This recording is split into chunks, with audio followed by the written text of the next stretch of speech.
Em dezembro de 2016 eu vim para a Austrália, eu acabei decidindo ter uma experiência nova. Vamos colocar que nessa época era uma época forte de conflitos políticos, né? Mais de 1 milhão de pessoas saiu em 2016 do Brasil. Eu não saí porque eu queria morar em outro país, e no sentido de, não desistir do Brasil. Não saí por causa disso. Saí porque justamente a gente estava tendo muito uma visão fechada dentro do nosso mundinho ali e não estava tendo visões de outros lugares, né? Então era mídia ou era a opinião pública dentro de nós mesmos, né? Então dificilmente que aí o pessoal pega uma matériazinha de que eles acham de algum lugar do mundo, pode publicar lá, mas a gente não tem a verdadeira ideia do que os países estão achando, o que está acontecendo realmente no mundo, né? E quando eu vim para a Austrália, eu tive essa experiência. Eu conversei com mais de 30 países diferentes, Índia, Rússia, China, Alemanha, Espanha, França, Itália, Inglaterra, Suíça, Japão, Tibete, Coreia do Sul, pessoal da Polinésia, que é Samoa, Fiji, Ilhas de Salomão, de todos os continentes. E uma coisa que assim, eu tava um dia num bar, foi em 2017, com uma amiga alemã e um amigo dos Emirados Árabes. E a gente tava conversando justamente sobre a parte das mulheres, porque assim, o pessoal os árabes, né, a cultura deles, para eles a mulher é submissa, eles podem ter 7 esposas, mas a mulher não pode ter 7 maridos, né? Então, para eles a mulher é submissa. E eu estava justamente falando desse fator, que a gente poderia ser amigo. Por exemplo, eu estava com essa minha amiga e falei, não, ela pode ser minha amiga, não é porque eu estou conversando com ela como mulher que que eu quero alguma coisa ou ela quer alguma coisa, né? Porque ele também tem esse lado de colocar o véu, do respeito, né? Daquele negócio que para eles é como se fosse um objeto, né? Então você vai ver uma visão totalmente diferente do que eu acredito. Eu acredito muito na igualdade, eu acredito muito hoje a mulher assim tá assumindo um papel fundamental, entendeu? Cada vez mais mostrando que a mulher é fodida, subiu muito acima do preconceito de que foi passado, ela já passou em si, destruição. Parabéns, mulheres, pelo que vocês têm feito aí no mundo. E aí eu tava conversando com eles justamente disso. Por exemplo, aqui é Alemanha, Brasil e Emirados Árabes. Pega a Alemanha e pega você, Emirados Árabes. Quem é a nação que hoje tem mais poder no mundo, assim, em termos de voz, né? Tem mais voz. Alemanha. E quem é que tá no poder hoje da Alemanha? Uma mulher, Angela Merkel. Porra. Entendeu? Então assim, o que você está falando que ela é submissa, o que você está falando que ela é isso, elas são iguais, elas têm o direito de ser iguais, elas têm as mesmas posições que nós, né? Então era isso que estava sendo falado. Mas em outro ponto, ao mesmo tempo que tem essas diferenças culturais, a gente tem o respeito mútuo. Porque a gente sabe que, cara, cada um tem suas visões, cada um tem sua cultura, nasceu de uma forma, mas se a gente conversar, se a gente, sabe, abrir um diálogo e conversar, as pessoas vão começando a entender mais um e o outro, né? Por exemplo, eu acabei conhecendo também por esse fator dessa mistura que eles também vieram conhecendo, que eles também estavam lá. Eles também tinham a mesma visão fechada daquele mundo, daquela realidade deles. Mas vindo pra cá, que eu conheci também gente dos Emirados Árabes, que mudou a visão. Que não era. Eu até falei pra você, ainda acha também. Foi uma outra pessoa, um outro amigo meu, ainda falou, você ainda acha que a mulher é submissa, que ela não é igual a nós? Você acha que você não pode ter amiga mulher? Eu falei, não, eu acho sim, eu acredito. E por que aconteceu? Por que isso surgiu?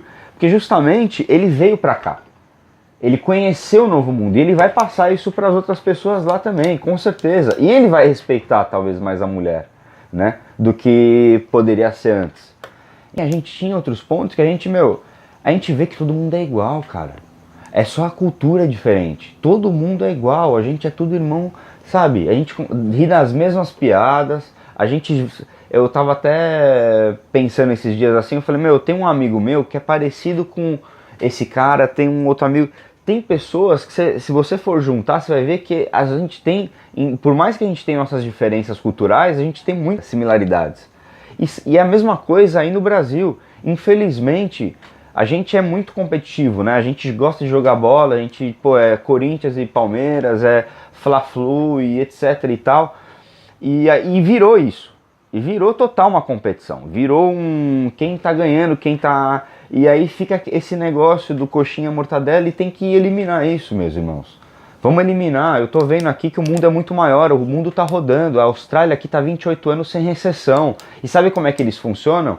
Eles funcionam assim, vez é os liberais que estão no poder, vez são os operários, né, que chamam labor, né, os trabalhadores, e fica nisso. E aí vira um equilíbrio de crescimento, porque assim, uma hora tá precisando de dinheiro, os liberais dão uma abertura, outra tá precisando de mais ações sociais, e aí vai indo, cara, de uma maneira tão fodida, tão top, tão gostosa. Se você for analisar, for lá no passado, aí professor Vila, me corrige. Se for lá no passado, na época do FHC, controlou as contas públicas e parou a inflação, e aí entrou o Lula, aplicou projetos sociais, que foi a grande sacada dele, que foi justamente o Bolsa Família, que foi realmente bom para o país, que deu de retorno mais do que foi investido, inclusive, ou seja, você ajudou a população e ainda fez o país girar, fez o país evoluir, crescer, para que todo mundo fortaleça, né, se prospere, né? E é isso que está precisando. Agora é uma nova fase. Eu defendo a Previdência, dá uma olhada na Previdência, entende a Previdência, para de escutar fake news, porque tá virando uma questão de que, foda-se, eu vou fazer de tudo para acabar, porque sabe que se pegar o dinheiro, se conseguir R$1 trilhão, se a gente conseguir R$1 trilhão, meus amigos, a gente vai voar, esse país vai voar. Se ele conseguir esticar essa dívida, e aí vocês estão pensando assim, ó, aqui por exemplo na Austrália, só para você ter uma ideia, como é que funciona a taxa do trabalhador. Por exemplo, vou dar um exemplo, eu sou terceirizado, desde que eu cheguei aqui na Austrália, eu sou terceirizado numa empresa, numa agência, e sou casual. Como é que funciona casual? Casual, ele não é um trabalho fixo. Quando tem, eles me chamam. Então, e eu também. Eu, ao mesmo tempo, também, se tiver todo dia eu não quiser ir, eu também eu não vou. Por exemplo, teve dias que eu viajei, que eu simplesmente, a minha família veio aí, ó, de tal dia até tal dia eu peguei um mês de férias, eu simplesmente aviso. Essa é a diferença, tem uma liberdade muito grande. O imposto da Austrália de carga trabalhista vai de 0 a 45%, ele vai subindo gradativa conforme o seu salário.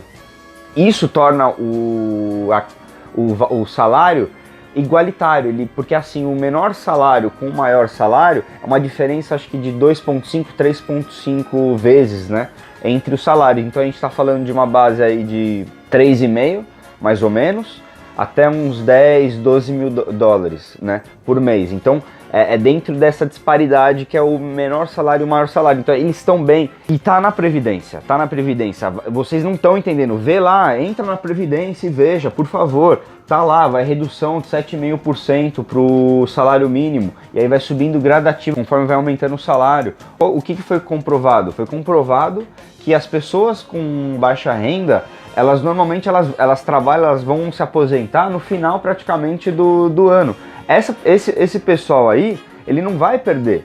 O que está acontecendo? Ele está trazendo o pessoal que o pessoal que seria da classe média e alta, que já entra se aposenta com 50 e poucos anos e está trazendo para 60, 65. Ele está trazendo essa galera, não a galera que não tinha condições. Tem que entender isso, está sendo muito desvirtuado.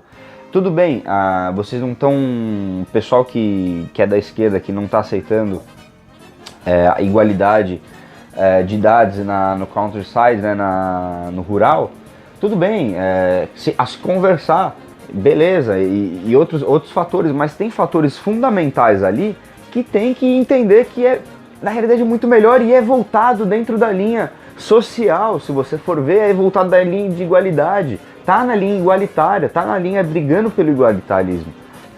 Eu apoio a Previdência. Eu espero que vocês ajudem, eu espero que vocês divulguem, quebrem esses fake news. Se tiver coisa que vocês não estão concordando ali, tudo bem, vamos lutar, mas vamos fazer com que isso aconteça. Vamos tentar pegar R$1 trilhão. 1 trilhão vai ajudar a gente, vai impulsionar a economia. Vamos lembrar, o que está acontecendo? Qual que é o plano? Do imposto arrecadado nos municípios, o Paulo Guedes já falou que 70% vai ser destinado para o município, só 30% vai para o Distrito Federal. Antes, como estava sendo antes, nos últimos governos, estava sendo 70%, eles estavam centralizando o dinheiro.